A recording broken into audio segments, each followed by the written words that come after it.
Salve, gente, tudo bem? O Grêmio está nas oitavas de final da Copa do Brasil, vai embolsar mais uma graninha por ter passado de fase, mas tirando isso, a noite de hoje foi mais uma vez de um futebol preocupante e muito sofrível para todos nós tricolores. Eu sou o Rafa Silveira, esse é o canal Somos de Grêmio, a sua sintonia com o tricolor. Desde já eu quero agradecer aqui a galera que tem chegado, que tem se inscrito, que tem deixado comentários, incentivando aí a produção de conteúdo aqui desse canal. Vamos em frente e aproveitando então para pedir para você se inscrever no canal já aqui no começo do vídeo, né? Eu não sou muito bom nisso, então às vezes eu faço o vídeo todo e esqueço de pedir o seu like, o seu comentário e também, é claro, a sua inscrição aqui para fortalecer o canal Somos de Grêmio. Bom, gente, o Grêmio entrou em campo hoje à noite pela Copa do Brasil contra o Confiança e tinha uma vantagem já, né, construída no primeiro jogo em Porto Alegre, 2-0, um jogo que também assim não foi de um bom futebol, como não vem sendo as partidas do Grêmio ultimamente, e o Grêmio foi para lá então com essa vantagem e logo de cara aí no comecinho do jogo, né, numa boa jogada pela direita, um chute que merecia ter entrado do Gabriel Meck, né, o goleiro fez uma grande defesa, no rebote o Amuzu aí sofreu o pênalti, o Bright White converteu, 1-0 para o Grêmio, e o jogo, a partir daí, parece que assim, acabou, né? Pelo menos para a gente assistir, porque a partir daí a partida não teve mais graça, foi um jogo extremamente sofrível e burocrático, um gramado, um campo muito ruim, é verdade, mas o time do Grêmio não se encontrando mais uma vez, né? O Luiz Castro até surpreendeu pela vantagem que o Grêmio tinha, pela dificuldade que o Grêmio está tendo no Campeonato Brasileiro. Hoje imaginava-se um time assim mais misto do que ele colocou em campo hoje. Porque se a gente analisar, ali a gente não tinha o Pedrinho, né, que saiu lesionado no último jogo, e o Carlos Vinícius, que estava no banco poupado dessa sequência de jogos. Jogou o Bright White lá na frente, jogou o Caio Paulista na lateral esquerda e ele desmanchou o esquema com 3 zagueiros, né? Jogou com o Pavon, Gustavo Martins, Vieri e o Caio Paulista. No meio de campo, talvez aí um teste para o sábado, né, para o fim de semana, não tô lembrado agora se o jogo do Grêmio é sábado ou domingo, contra o Bahia. Ele testou aí o Noriega e o Thiaguinho, um volante mais de marcação, embora o Noriega não marque ninguém, né, e o Thiaguinho, que é um cara com mais posse de bola, também não foi muito bem no jogo hoje. Aliás, hoje ninguém foi bem no Grêmio. E aí o Gabriel Meck, no meio, voltou a jogar com os 2 pontas, né, o enamorado de um lado e o Amuzu do outro, e o Bright White lá na frente. Bright White, então, que fez o primeiro gol de pênalti, e no primeiro tempo foi isso, né. Além disso, a primeira, digamos assim, atrapalhadinha ali do Grêmio, né, e do Luiz Castro no jogo. O Gustavo Martins foi sair jogando de trás, avançou com a bola e tomou uma trombada com o jogador adversário aí. Não sentiu na hora, depois acabou sentindo uma tontura ali, caindo no campo. Teve que deixar o gramado, né? Ali o juiz já tinha avisado que seriam 5 minutos de acréscimo, nós já estávamos nos 45 minutos. E o Grêmio parecia que não iria trocar. E era o que eu achei que o Grêmio deveria fazer, mesmo ganhando o jogo de 1-0. Naquele momento ali, o Confiança ensaiava alguma coisa, mas totalmente sem qualidade, né? O jogo era muito ruim para os dois lados. E aí o Luiz Castro não esperou, ele ficou, sei lá, se ele ficou com medo, com receio de ficar com um homem a menos e alguém ter que correr um pouco demais e acabar se machucando também, ou o Grêmio tomar um gol e o adversário tentar uma abafa no segundo tempo, coisa que os caras nem tinham qualidade para fazer, né?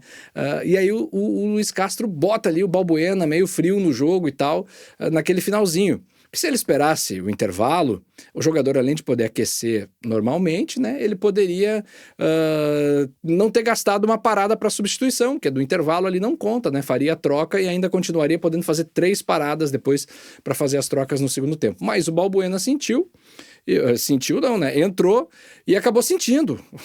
Ele jogou coisa de 1 ou 2 minutos, e na volta do intervalo já o Kahneman volta para o lugar dele. E esse, aliás, é um assunto pro finalzinho desse vídeo aí, né? O Kahneman, gente. Pois bem, o Grêmio volta para o segundo tempo, com algumas modificações, entraram o TT, entraram o William, e aí o Kahneman também entrou, né, no lugar do Balbuena, que saiu machucado, o William entrou na do Meck, e o TT entrou no lugar do enamorado, e assim o Grêmio seguiu o mesmo esquema, né, e continuou com muita dificuldade, continuou atacando e conseguiu chegar aos gols, né? O William cruzou uma bola para o Bright White, fez um belo gol de cabeça. Vamos falar do Bright White no final também desse vídeo, fazendo seu segundo gol na partida. E depois o William, numa tentativa, aí, bateu de fora da área, a bola pegou na mão do zagueiro, que estava dentro da área, o juizão deu pênalti e o William, numa bela cobrança, então converteu, fez os 3-0, né? Placar é bom, é ótimo, né? Não há dúvidas disso. A gente está aqui feliz da vida porque o Grêmio ganhou, passou de fase, né? Vai para as oitavas de final agora, mas a bolinha que a gente apresentou hoje mais uma vez, ela é preocupante, né? Dados os descontos do cansaço e do campo ruim, o Grêmio jogou muito pouco também. Eu até, sabe, não me importaria se o Grêmio tivesse empatado ou até vencido só por 1-0, mas tivesse jogado muito mais, né? Tivesse feito o que o Flamengo fez com a gente no último fim de semana. O time do Grêmio, pela folha de pagamento que tem, tinha que ter botado o time do Confiança hoje na roda, não só no placar, nos 3-0, mas no futebol, né, gente, no desempenho. Mas não fez, e esse desempenho aí segue preocupando, então, para o jogo desse fim de semana contra o Bahia, que é um jogo, assim, ó, de caráter ultra decisivo no Campeonato Brasileiro.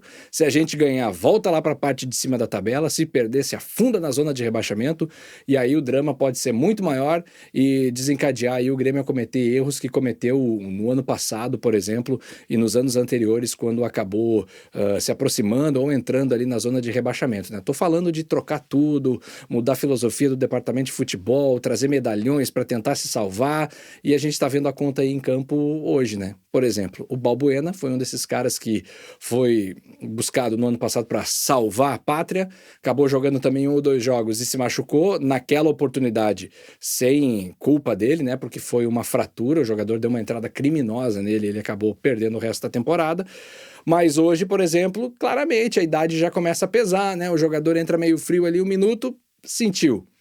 E o que dizer do Kahneman, meus amigos, que também entrou no segundo tempo, já de cara conseguiu tomar um amarelo num jogo que estava controladíssimo pelo Grêmio, e depois conseguiu fazer mais uma falta também, uma atrapalhada, uma pataquada, e acabou sendo expulso de novo, né? Já perdemos as contas das expulsões do Kahneman, mas assim, é um jogador que precisa ser preservado, sabe? Coloca o Luiz Eduardo, coloca outro jogador, mas o Kahneman, sabe, tem que se erguer uma estátua para ele, fazer todas as homenagens que tem que ser feitas, mas o Grêmio precisa encerrar esses ciclos, né? O Grêmio precisa dizer adeus para os seus ídolos, deixar eles seguirem a vida dele, ou fora de campo no clube, sabe, mas se for dentro de campo que seja em outro lugar, que eles possam ser felizes, porque tem alguns jogadores que não dá mais, né? A gente viu o próprio Marcos Rocha entrando hoje, que já recebeu esse tipo de homenagem lá no Palmeiras.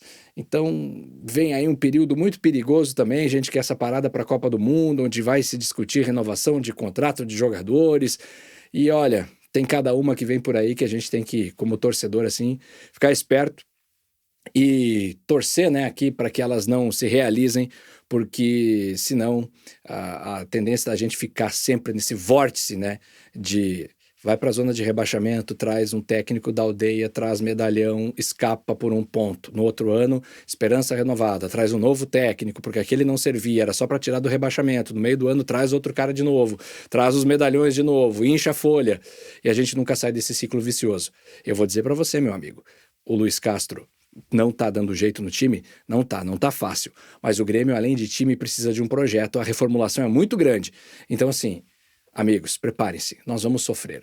Vai ser perigoso? Vai. A gente vai, assim, flertar com o perigo, flertar com o rebaixamento? Eu acredito que vai. Mas o Grêmio precisa fazer isso, porque caso contrário, no ano que vem, as coisas voltam a se repetir. E eu acho que se a gente forçar um pouquinho, aguentar no osso, matar no peito e passar por esse ano aos trancos e barrancos, o projeto no ano que vem se estabiliza e o Grêmio começa a melhorar, porque a gente deve ter também vendas de jogadores, entrada de dinheiro, remontagem de elenco, se livrar de alguns medalhões que faltam, terminar essa limpa no futebol e ano que vem ter um ano mais tranquilo. Mas esse assunto para outro vídeo, né? de hoje fica essa vitória sofrível, mas que pelo menos nos dá a classificação para a próxima fase. A gente volta aí antes do jogo contra o Bahia para um prognóstico e também depois do jogo para trocar uma ideia e ver como é que vai ficar a nossa situação aí na tabela, né? E quem sabe na semana que vem a gente aproveita já que está se aproximando aí a parada para a Copa do Mundo e começar a falar sobre essas questões, né? As renovações que vêm aí pela frente. Fica o Arthur ou não fica? Vale a pena pagar para ficar com o Arthur? Ou só vale a pena se ele ficar, se a Juventus liberar ele de graça? E o Amuso, como é que tá a situação? Vão renovar o contrato dele? Não vão? Vão dar o aumento que ele pediu ou não vão? Carlos Vinícius merece tanto tempo assim de contrato para renovar? Entrega tanto mesmo assim para receber valorização salarial e ainda um contrato mais longo? Eu acho que tem algumas coisas que merecem um pouquinho mais da nossa atenção enquanto torcedores e que dirá então dos dirigentes do Grêmio lá. Eu sou o Rafa Silveira, esse é o Somos de Grêmio. Uma ótima noite para todo mundo e um bom fim de semana já, né? A gente se fala aí antes do jogo contra o Bahia. E dá-lhe Grêmio!